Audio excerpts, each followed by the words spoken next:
Joshua 11. The campaign against the cities of the north. Jabin was the king of Hazor. He heard about the battles Israel had won, so he sent a message to Jobab. Jobab was the king of Madon. Jabin sent the same message to the kings of Shimron and Akshaph. He also sent it to a lot of other kings. Some ruled in the mountains in the north, some ruled in the Arabah valley south of the Kinnereth. Others ruled in the western hills. Still others ruled in the Naphoth Dor in the west.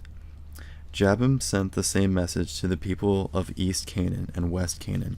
He sent it to the Amorites, Hittites, Perizzites, and Jebusites. They lived in the central hill country. He also sent it to the Hivites who lived below the Mount Hermon in the area of Mizpah. Those kings marched out with all of their troops. They had a large number of horses and chariots. It was a huge army. The fighting men were as many as the grains of the sand on the seashore. All of those kings gathered their armies together to fight against Israel. They set up camp together at the waters of Merom. The Lord spoke to Joshua. He said, "Do not be afraid of them. By this time tomorrow I will hand all of them over to Israel. All of them will be killed. You must cut the legs of their horses. You must burn up their chariots." So Joshua and his whole army attacked them suddenly. They fought against them at the waters of Merom. The Lord handed them over to Israel.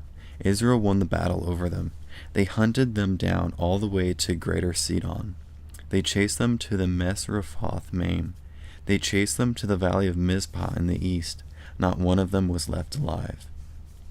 Joshua did to them what the Lord had directed him to do. He cut the legs of their horses. He burned up their chariots. At that time Joshua turned back. He captured Hazor. He killed its king with his sword. Hazor was the most important city in all of those kingdoms. The army of Israel killed everyone in Hazor with their swords. Its people had been set apart to the Lord in a special way to be destroyed. Israel's army didn't spare anything that breathes. Then Joshua burned up the city. Joshua took all of those royal cities and their kings. He and his men killed everyone in those cities with their swords. He totally destroyed them. He did just as Moses, the servant of the Lord, had commanded. Many cities were built on top of earlier cities that had been destroyed. Israel didn't burn up any of those except Hazor. Joshua burned it up. The army of Israel kept for themselves the livestock and everything else they took from those cities. But they killed all of the people with their swords. They completely destroyed them. They didn't spare anyone who breathed. The Lord had commanded his servant Moses to do all of those things. Moses had passed that command on to Joshua, and Joshua carried it out. He did everything the Lord had commanded Moses. So Joshua took the whole land. He took the central hill country and the whole Negev desert. He took the whole area of Goshen. He took the western hills. He took the Arabah valley. He took the mountains of Israel and the hills around them. He took the area that belongs at Mount Halak, which rises toward Seir. The area ends at Baal-Gad in the valley of Lebanon, below Mount Hermon. Joshua captured the kings who ruled over that whole land. He struck them down and killed them. He fought battles against all of those kings for a long time. Only the Hivites who lived in Gibeon made a peace treaty with the people of Israel. No other city made a treaty with them, so Israel captured all of those cities in battle. The Lord himself made the hearts of the people stubborn. He made them go to war against Israel so he could totally destroy them. He wanted to wipe them out.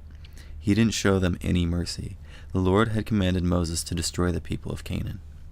At that time Joshua went and destroyed the Anakites. They lived all through the hill country of Judah and Israel. They lived in Hebron, Debir, and Anab. Joshua totally destroyed the Anakites and their towns. There weren't any Anakites left alive in Israel's territory, but a few were left alive in Gaza, Gath, and Ashdod.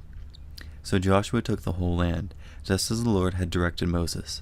Joshua gave the land to Israel as their very own. He divided it up and gave each tribe its share. Then the land had peace and rest.